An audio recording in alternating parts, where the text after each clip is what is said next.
Welcome back, everybody. Apologies about that. Let's start that over.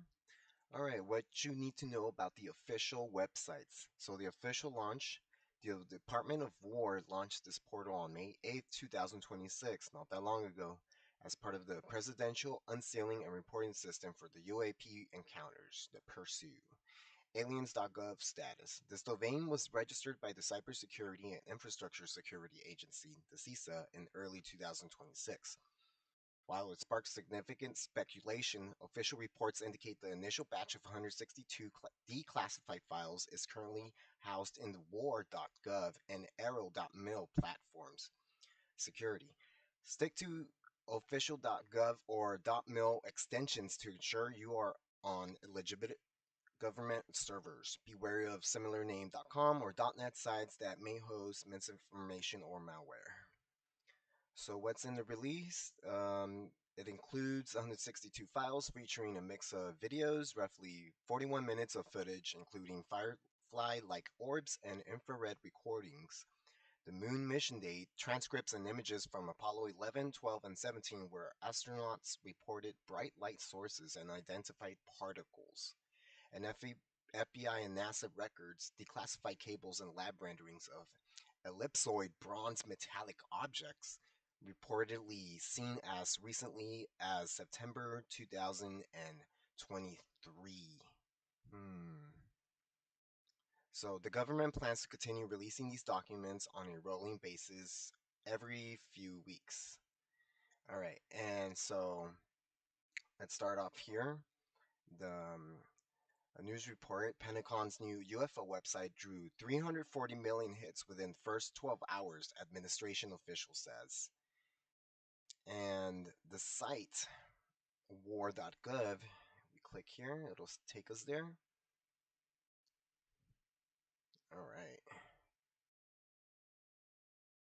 So here are all the files. If you just scroll down at the website, and we can actually start like at the very end. So let's start right here. The Western U.S. event, Department of War, on May 8th, 2026. This was back in 2023 when the incident occurred. All right. Orbs launching orbs. Location Western US. The time of day dusk on two separate days. Three teams of two federal law enforcement special agents each, the USPR 1 through USPR 6, independently described seeing orange orbs in the sky emit/launch smaller red orbs in groups of 2 or 4, with 3 being the general consensus. This is stated to have occurred at least 5 times. Wow. Each time the orange orb would appear, launch red orbs, then disappear. The orange orb was only visible for 1 or 2 seconds.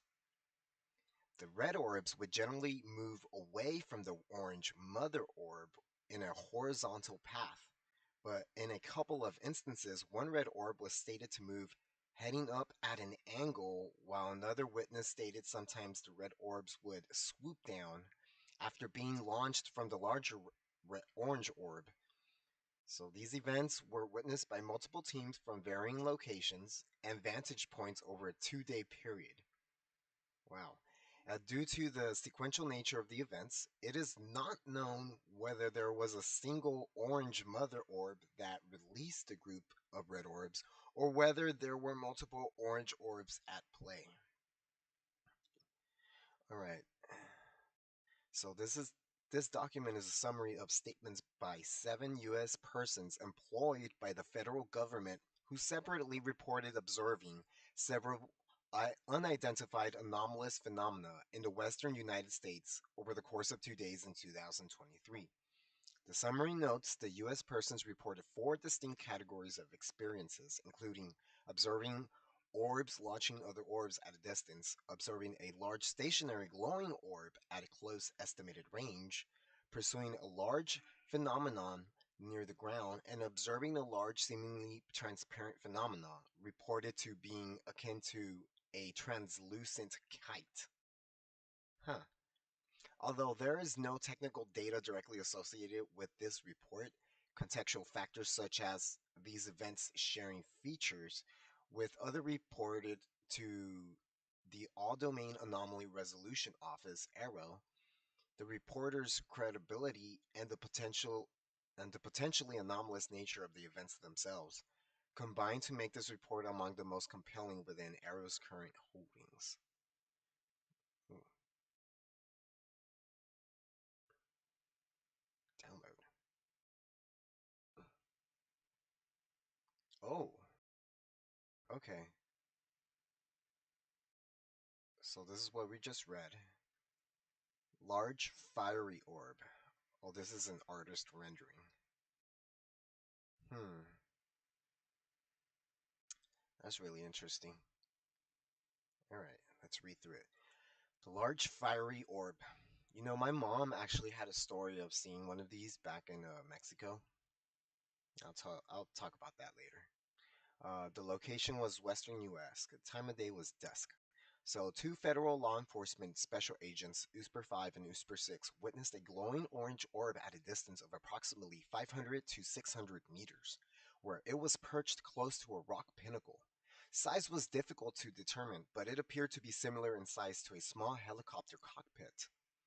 Witnesses were unable to clearly see any structure other than the glowing orb, though USPR 6 noted that the object did almost appear it might have had a small spindle or something connecting it from underneath to the rock formation.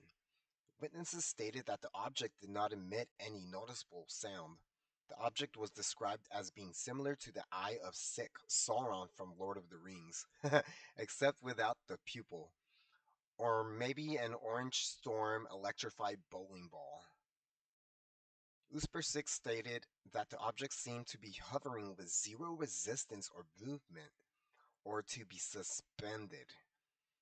The sighting lasted about a minute.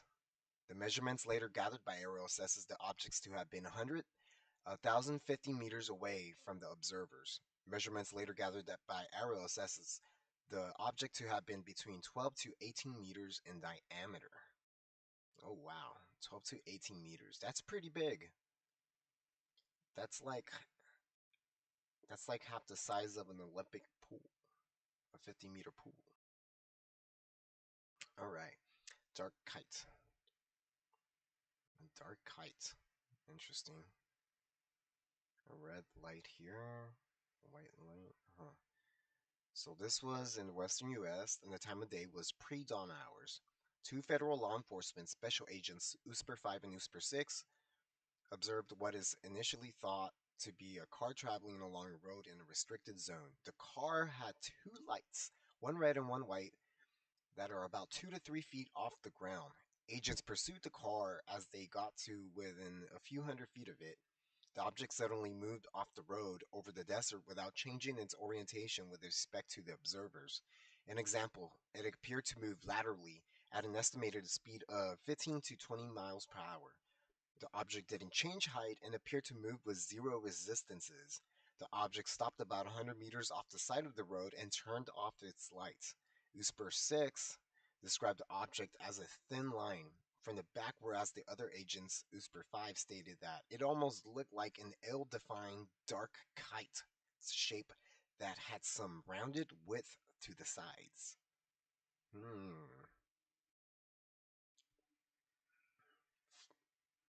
Flying squid. Dun dun dun. USPR 6 used night vision goggles to view the object once it had stopped off the road. The agent stated that they observed the object for a split second in the night vision goggles, the NVGs, before the light turned off, and that once the lights were off, a very thin line remained. Mm. The object was estimated to be about 14, 4 feet wide and positioned horizontally to the ground. See image 1. The object then began to move about the speed of 15 to 20 miles per hour and appeared to move up in height, but remained a flat line. The agent lost sight of the object after a few seconds. In the later discussions with AARO, the object is described as being triangular. Alright, so the recreation of drawing provided by the USPR 6 of objects seen in night vision goggles. There's two lights, and I guess that's the body. Interesting. Oh, here's a better image. Note, outline was not definitive, but location of light stayed in exact formation. Oh, okay. Image 2, recreation of drawing provided by USPR 6 of objects seen with the bare eye. So this is the transparent kite. Pre-dawn hours was the time of day in the western U.S. About 30 minutes of the dark kite sighting, federal law enforcement special agents, USPR 5 and USPR 6, returned to the same general area with another colleague, USPR 7, ooh, the homie, in response to the reporter of another unauthorized object in the area. Within a few hundred meters of the dark kite sighting, two of the team members, 5 and 6, observed a kite-shaped object with a lighting pattern similar to the object seen previously. This object is about 6 meters off the ground, is canted at an angle from lower right to upper left, see image 2, and appeared to be floating slowly with the wind. 5 was using night vision goggles when viewing the object, and 6 used bare eye. 7 did not see the object. 5 stated that in the night vision goggles, they could vaguely see a bright star or two in the distance through the object, though somewhat more faint, leading them to believe the object was somewhat transparent. After losing sight of the object, USPR 5 tried to use the spotlight to find it again. The witness noted that when shining the light ground, at one point my beam went from shining far into the distance to stopping about 50 yards away on nothing in particular. It just was not projecting into the distance, and then it was when the witness pointed the light at the spot where the light had appeared to be blocked by something. This time the light was projecting into the distance again. The team wasn't able to reacquire sight of the object. Well, and that's it for this report. Interesting. And this was released on May 8th by the Department of War. This happened in 2023. That's pretty wild. Alright, let's go back.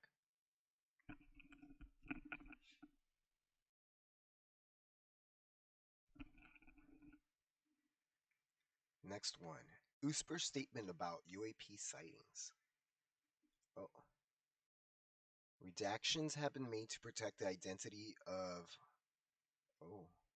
The photos linked in the related media sections are connected to a set of UAP encounters on a sensitive government testing installation in the western U.S. in 2025. A sensitive government testing installation in the western U.S. in 2025. These orb-like UAP,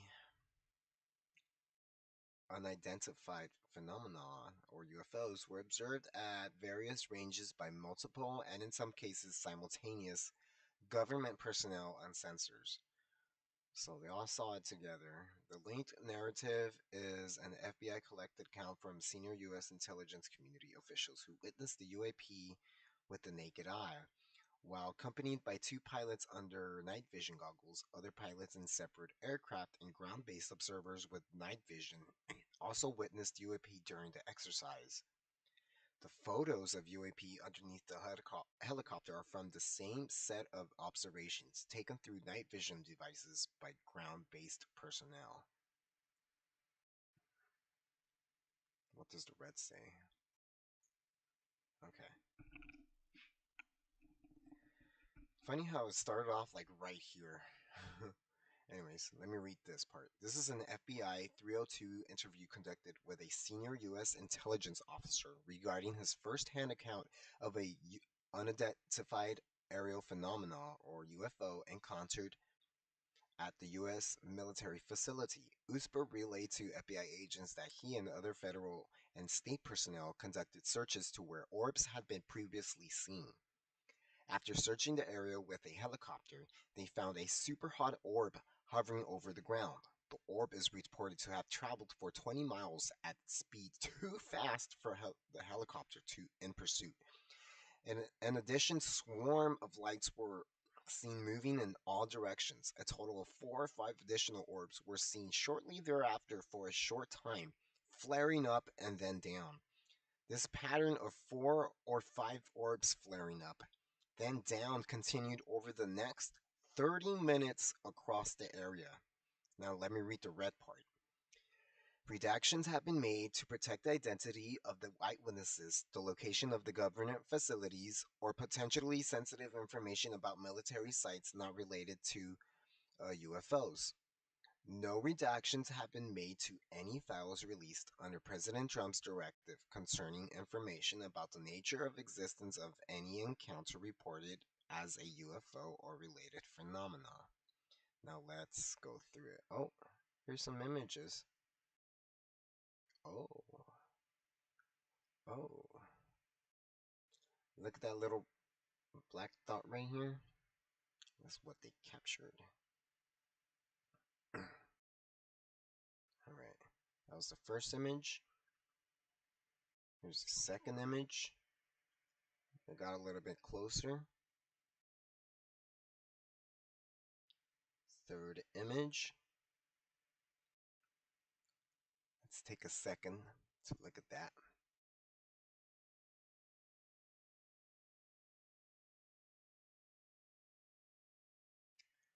Fourth image.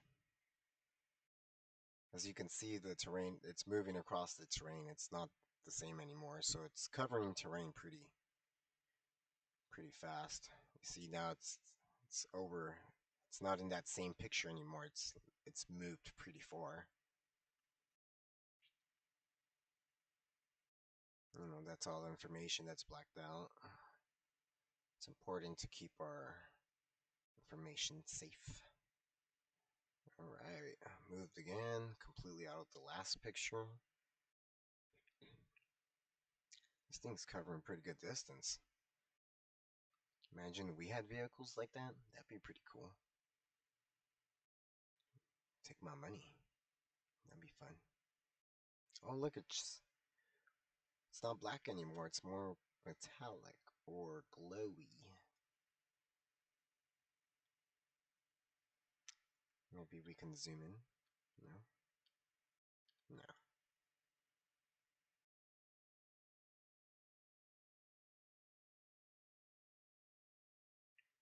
This is image 8. It's moved out of that scene again from the last image. Looks like there's mountains in the background. Here's image 9.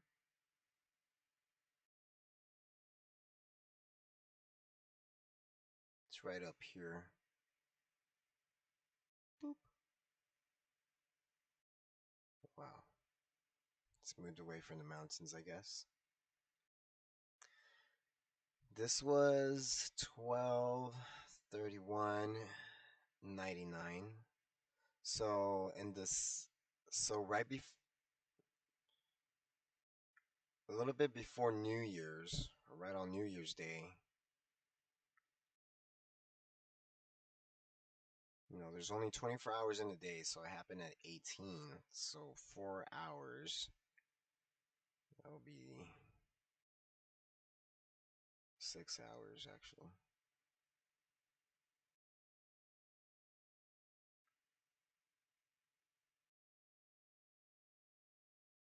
So I guess around 6 o'clock, 6 p.m.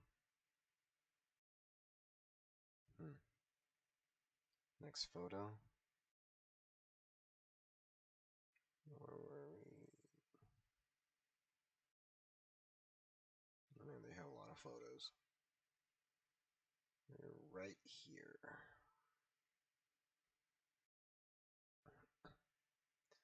It's elevated up. It's gone a little bit time. 18/11/27. Oops.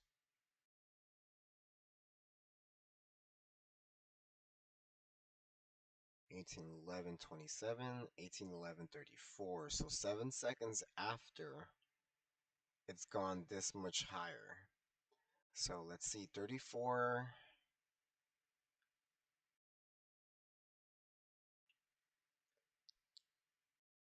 see.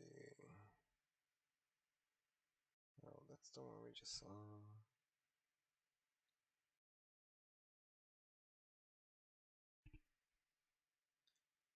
So last image was 34. Now this is about 30 to 40 seconds after the last image.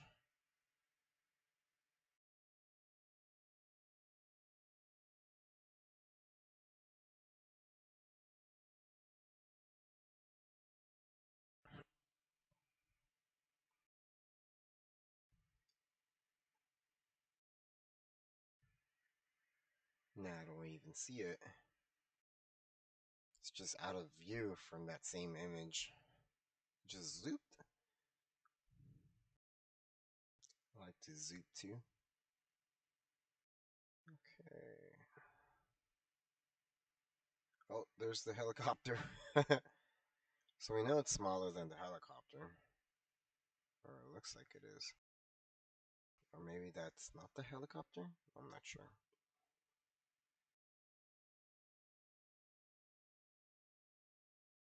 Oops. Wrong photo.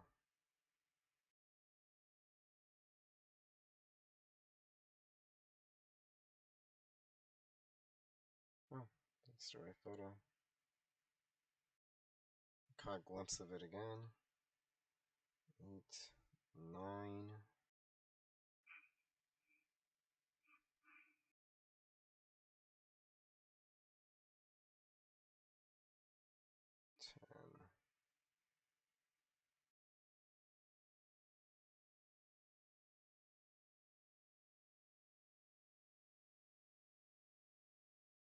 Oops. 12. Ooh, wow, these photos look the same. Well, that one looks a little clearer. Looks like a little bean now.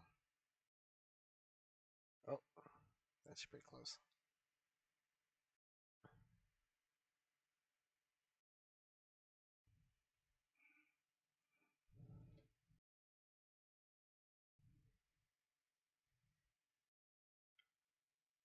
Can we hire a photographer? Ah,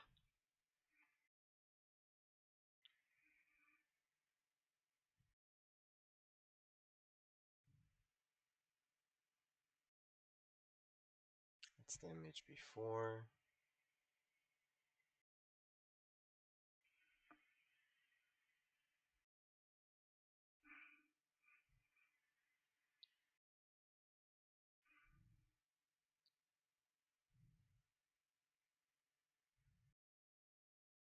Oh, look at that.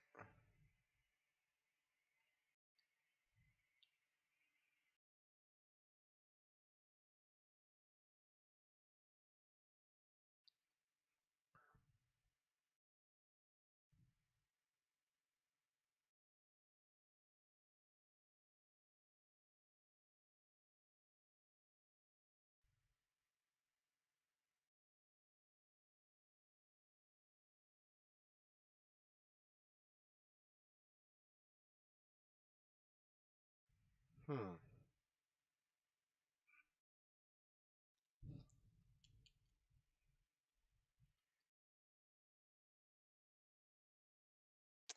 Alright, let's go through the actual file.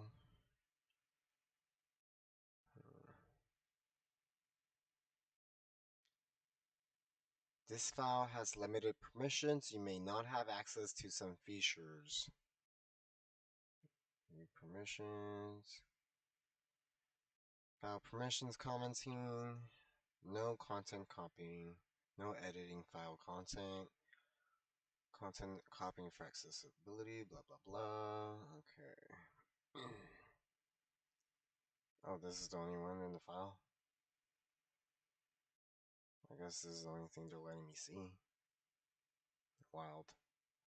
Alright, that's it for this one. Let's move on to our third one. And our last one for today. I'll be back on tomorrow. So this one is the State Department of UAP Cable 05 Mexico September 16, 2003.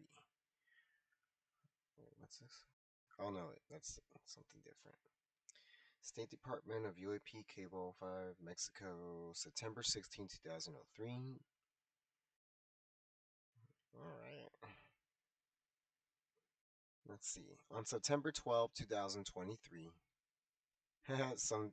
Somebody wrote this wrong.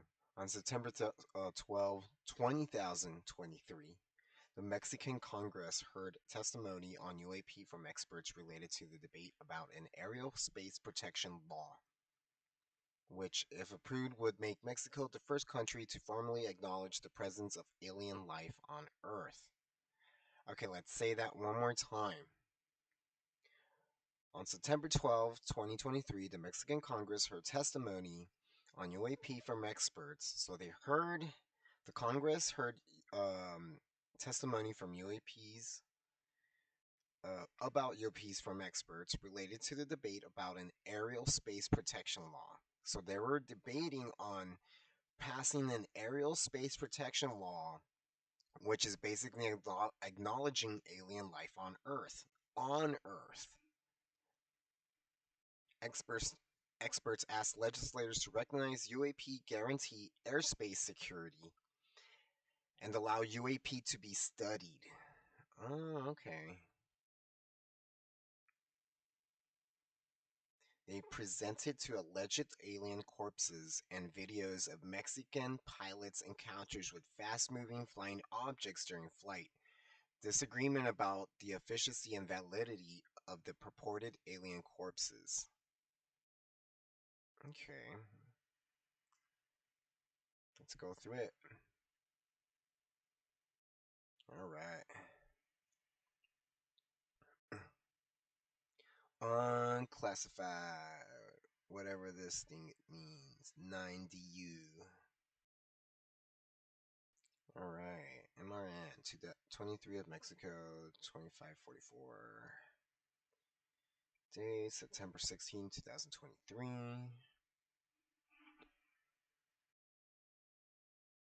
From Embassy, Mexico. Action, Wash, DC, State Routine. Blah, blah, blah, blah, blah, blah. Blah, blah, blah, blah, blah, blah. Okay. Mexico Weekly Political Blotter, September 11 through 15. 1. SDU. This edition of Mission Mexico's Political Blotter features Ebrard challenges Morena election, threatens to leave party, blah, blah, blah. Blah, blah, blah. Blah, blah, blah, blah. Blah, blah, blah. Okay.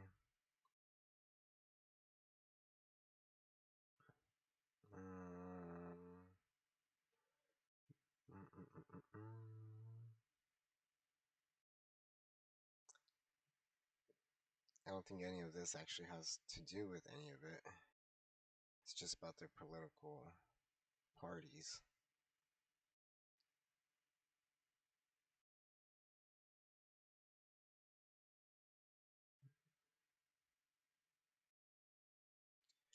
Alright, let's see if we can find or jump to.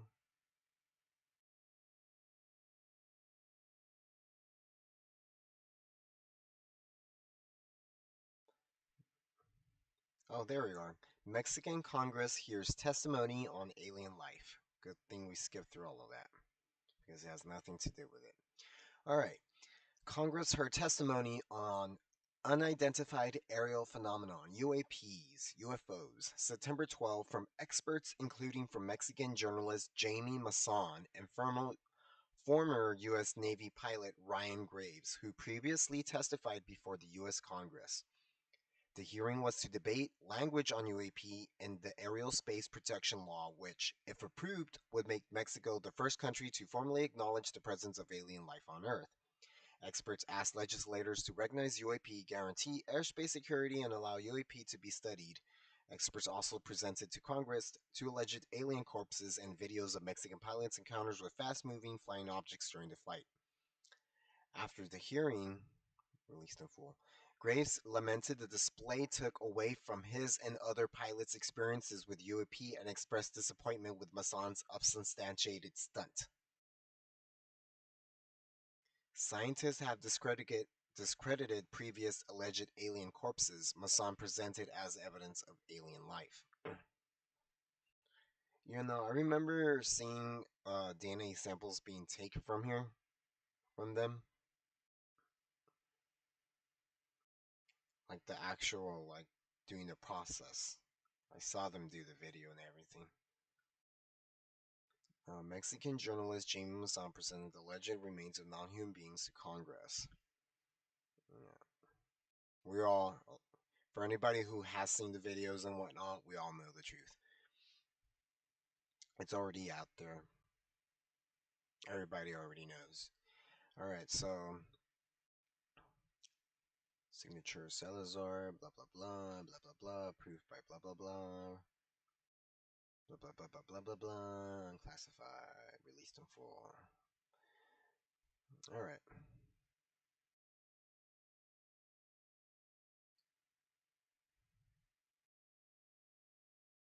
State Department UAP cable number 4, Ashgabat, Turkmenistan, November 5th, 2000. Turkmenistan, November 5th, 2004. All right, let's check this out.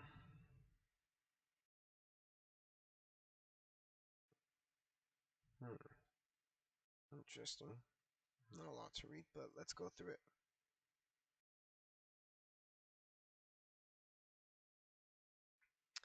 UFOologist of Turkmen Turkmenabat has established a reputation as a reliable NGO partner for a variety of activities, from assisting with small and medium businesses to distributing humanitarian assistance to assisting NGOs registering under the 2003 NGO law. The UFOologists have developed a good rapport with local authorities, they say, and are able to accomplish their task because, quote, everyone is interested in UFOs, quote.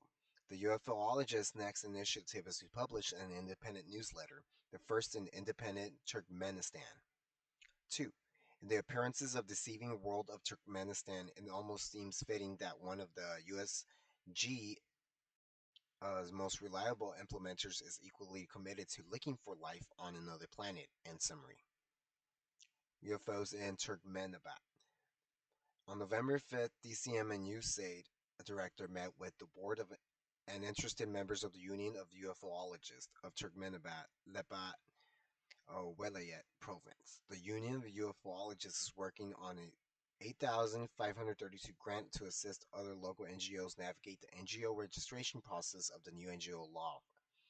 The OUO, the UOU, was the first NGO to register after independence in 1982 and was the first independent NGO to re-register successfully under the new 2003 NGO laws. Hmm, nothing too interesting.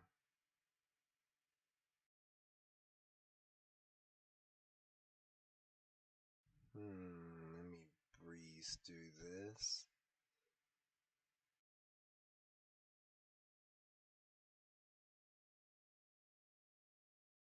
Hmm.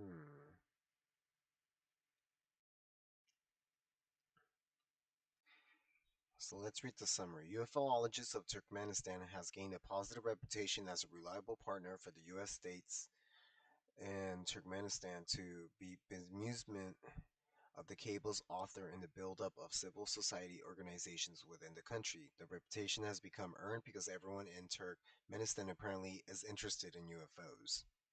That's nothing crazy. Number 5.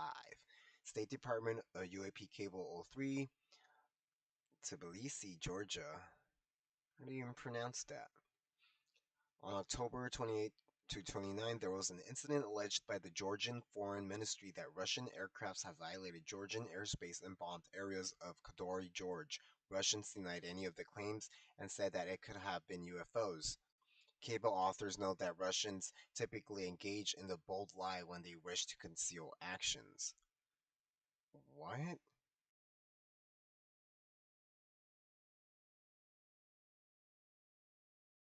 So this was in 2001. There was an incident alleged by the Georgian Foreign Ministry A Russian aircraft have violated Georgian airspace and bombed areas of Kadori, uh, George. What? Let's go through it.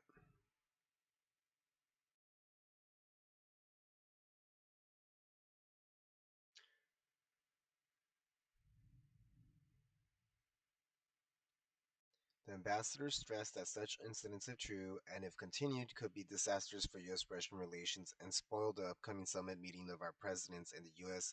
Mamadov agreement. That such incidents would have a negative effect on the summit, but quoted that Russian Ministry of Defense as categorically denying that Russian plans were involved in any incidents in Georgian space.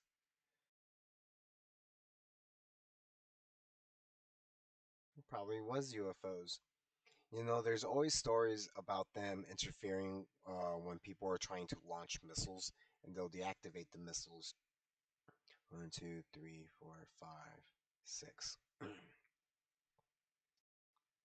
State Department UAP Cable 02, Kazakhstan, January 31, 1994. This document is a U.S. Department of State diplomatic cable from the U.S. Embassy in Dushanbe, Tajikistan, to the Secretary of State in Washington, D.C. on January 31st, 1994.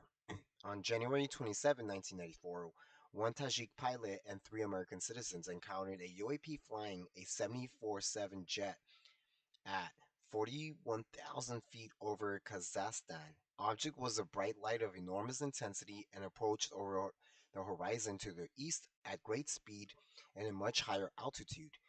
Several pictures were taken of the craft making a 90-degree turns, doing corkscrews, and maneuvering in circles at great rates of speed. Object was reported as resembling a bullet in flight. Visual estimation of the contrails were at 100,000 feet, which was too high to leave contrails by ordinary space aircraft. Hmm.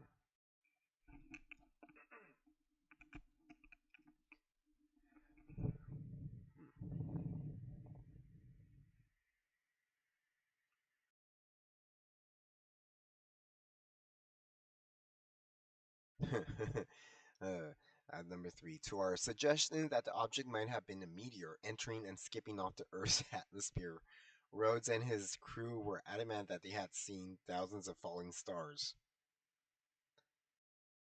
Page 3, Duchamp, blah, blah, blah, blah, blah, and other space junk entering the atmosphere in their years of flying passengers aircrafts for Panam. This, they insisted, was nothing like a meteor. On the basis of its speed and maneuverability, Rhodes expressed the opinion, which his crew seemed to support, that the object was extraterrestrial and under intelligent control. Doing doing 90-degree turns, you don't fall as a meteor and do a sharp 90-degree turn, leave a contrail around approximately 100,000 feet, and do corkscrews and, all these maneuvers that, if you're a falling rock, which is impossible. We all know that UFOs have been known to move at sharp degree turns that would kill a human in a regular craft that we have. Let's see. Blah, blah, blah, blah, blah. Comment for number 4. We have no opinion and report the above for what it may be worth. Escuerdero, unclassified. Oh, let's. This is where it happened actually. 747 SP at latitude 45 north and long 55 east over Kazakhstan. They first encountered the object as a bright light of enormous intensity. Interesting. It's always a bright light. Approaching them from over the horizon to the east at a great rate of speed and a much higher altitude than their own. They watched the object for some 40 minutes as it maneuvered in circles and made 90-degree turns at rapid rates of speed and under very high Gs. Captain Rhodes took several photos with a pocket Olympus camera and will send copies to the embassy and the Tajikistan desk. Lowry Taylor in the department. If they come out after some time, the object adopted a horizontal high speed course and disappeared over the horizon.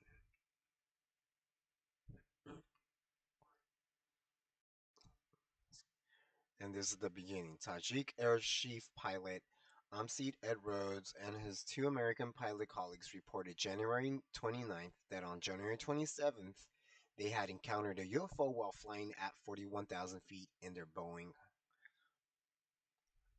unclassified. That was pretty awesome. So, one, two, three, four, five, six. So that was six of them that we've covered so far. We're gonna take a break and we'll keep at it tomorrow. Like and subscribe or comment what you guys think about what we discovered and seen so far. Thank you guys. Stay tuned. I find the gaps in the information so you don't have to.